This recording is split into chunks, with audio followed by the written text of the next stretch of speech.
अस्सलाम वालेकुम। ये हमारा लास्ट पार्ट होगा रेसिप्रोकल लैटिस। हम प्रॉब्लम सीखेंगे। सो इस हवाले से जो पहला प्रॉब्लम हम देखेंगे रेसिप्रोकल लैटिस के the primitive translation vector of two dimensional lattice are a b and c. दिया हुआ ए एंड बी अगर दिया हो तो सी आपने यूनिट को वेक्टर कंसीडर करना है। Determine the primitive translation vector of its reciprocal lattice. तो हमने निकालना है ए स्टेरिक और बी स्टेरिक रेसिप्रोकल निकालना है। तो हमें रेसिप्रोकल लैटिस वेक्टर्स का जो है फार्मूला पता है, b cross c and volume का ए डॉट एंड जो है scalar contain b cross c. So firstly हम इसको बाय स्टेप इसको सॉल्व करेंगे। तो b की वैल्यू हमें पता है c की, तो हम पहले b क्रॉस सी फाइंड आउट करेंगे। तो b क्रॉस सी b की वैल्यू हमें पता है 2j है एंड क्रॉस c जो हमारे पास यूनिट k है। इसको इजीली सॉल्व करने का तरीकाकार ये है कि आप मैट्रिक्स फॉर्म में इसको ले लें। सो फर्स्ट इस टर्म को लेंगे, आई जे के हमारे पास तीनों हैं, और फर्स्टली इस टर्म को देखेंगे कि इसमें आई हमारे पास है 0 है, जे जो है वो 2 है, और सी जो है इस टर्म में हमारे पास के यानी कि 0 है। देन के देखेंगे हमारे पास, इसमें हमारे पास आई नहीं है इस टर्म में, के फॉर्म है, जो सी में के आई नहीं है 0 होगा, आई जे भी नहीं है इसमें और भी 0 होगा, और के जो है वो 1 लेगा। अब इनको मैट्रिक्स फॉर्म में सॉल्व कर लें तो हमारे पास एट दी एंड जो है वो 2i जो है वो रहेगी। और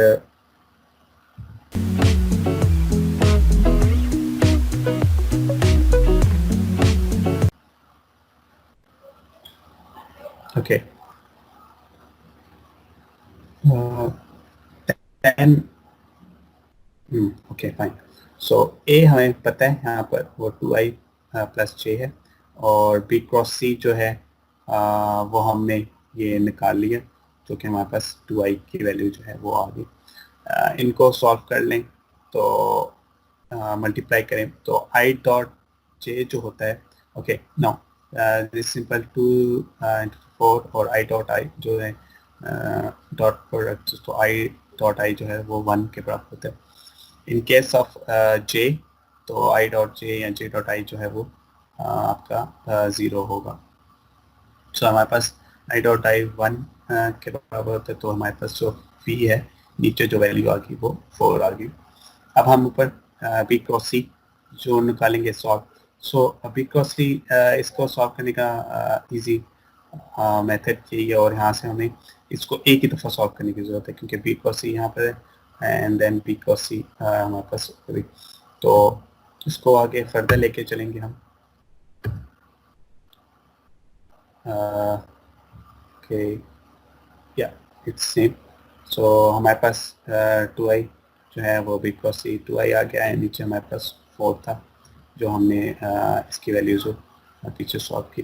तो वैल्यूज पुट करके तो हमारे पास ए जो है फर्स्ट रेसिप्रोकल लैटिस वेक्टर जो है वो पाई आई के बराबर आ गया। सिमिलरली जो बी है वो हम सॉल्व करेंगे, b asterisk c cross a and the volume remain the same.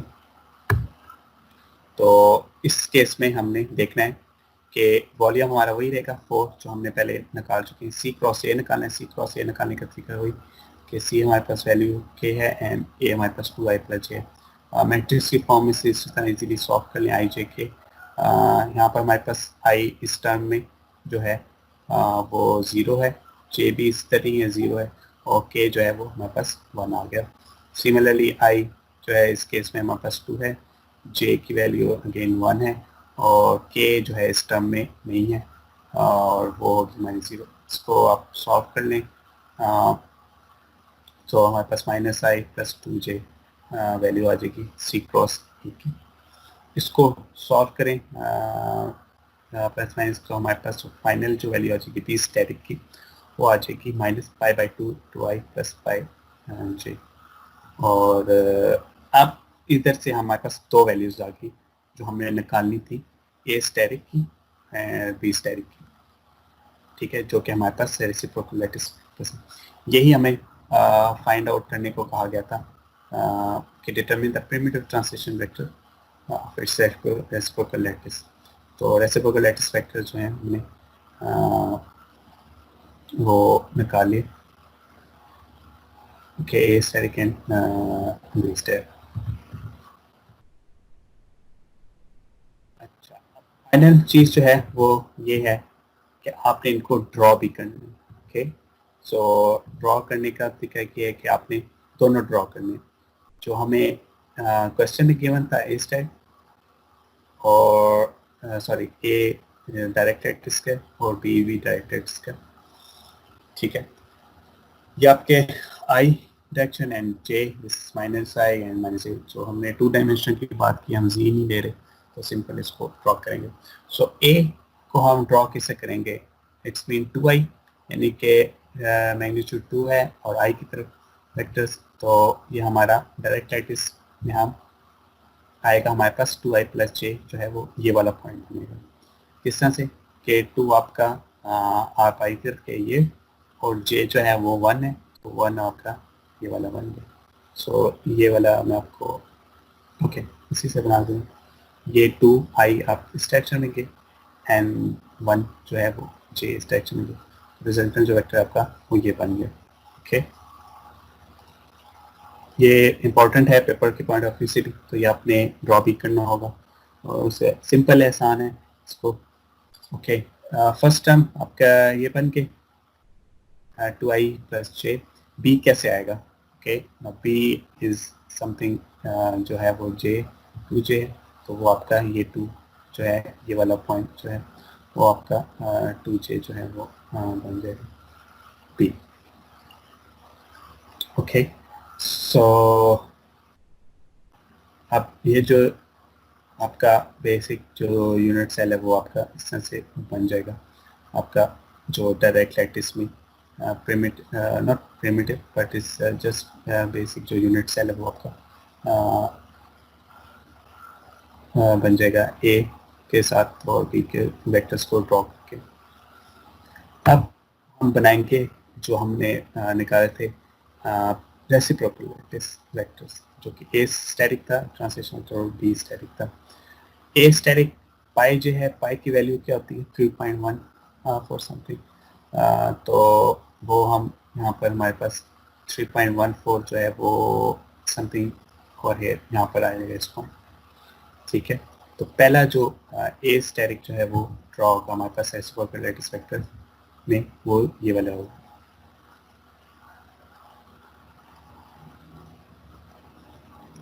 Okay.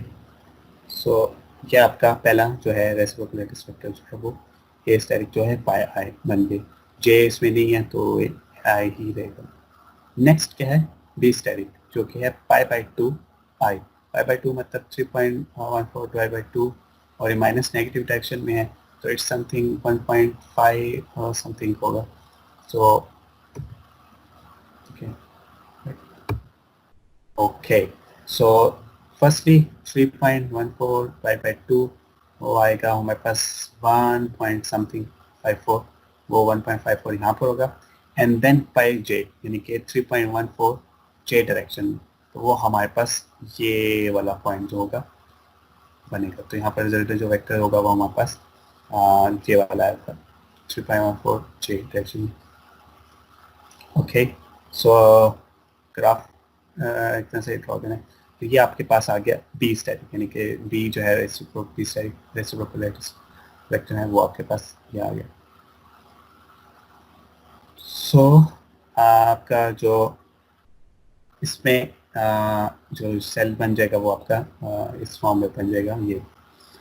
अब आपको याद होगा कि हमें इसी लेक्चर में भी क्या था, लास्ट में भी कि सॉरी लास्ट लेक्चर में देखा था कि हमने कहा था कि वॉल्यूम जो है रेसिप्रोकल लैटिस में और डायरेक्ट लैटिस में वो ऑपोजिट होता है, तो और ऑपोजिट होने के बाद डायरेक्ट डायरेक्शन भी, तो ये चीज़ देख रहे हैं आपको प्रूव कर रही है कि ये आपका रियल लैटिस है, ठीक है। और रेसिप्रोकल में ऑपोजिट हो गया, यानी कि ये जो कॉर्नर है ये आपका इस साइड पर आ गया और इसका वॉल्यूम जो है वो भी इंक्रीज हो गया।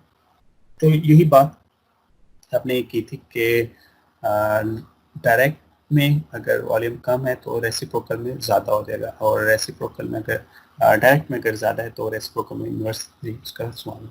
तो ये चीज़ ये हमारे न्यूमेरिकल भी ये प्रूव कर रहा है कि दोनों अपोजिट है, यानी कि डायरेक्ट लैटिस में आपका जो यूनिट्स है वो ये वाला बना है, और जब रेसिप्रोकल में आपने इसको ड्रॉ किया है तो वो आपका ये देखिए एरिया जो है वो लार्ज उसमें वॉल्यूम उसके कंसिडर किया। तो this is the area actually 2 dimension.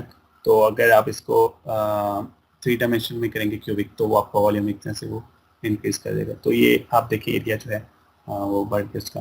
तो इट्स सिंपल। तो आपने इसको ड्रॉ करना होगा, इसको नहीं समझे इसको दोबारा से रिवाइज कर लें, देखिए हम इसको डिस्कस कर लेंगे। सो नेक्स्ट जो है ये मैं आपके लिए छोड़े जा रहा हूँ। 2 dimension lattice has basic vector a and b, find the reciprocal lattice. ठीक है, ए दिया हुआ है डायरेक्ट और आई प्लस 2j सी, और आपने क्या निकालना है, ए स्टैटिक निकालना है और बी स्टैटिक निकालना है।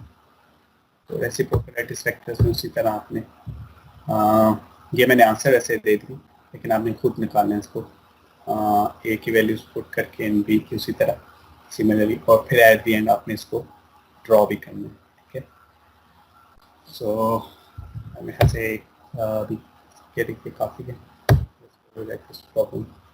Okay, thank you.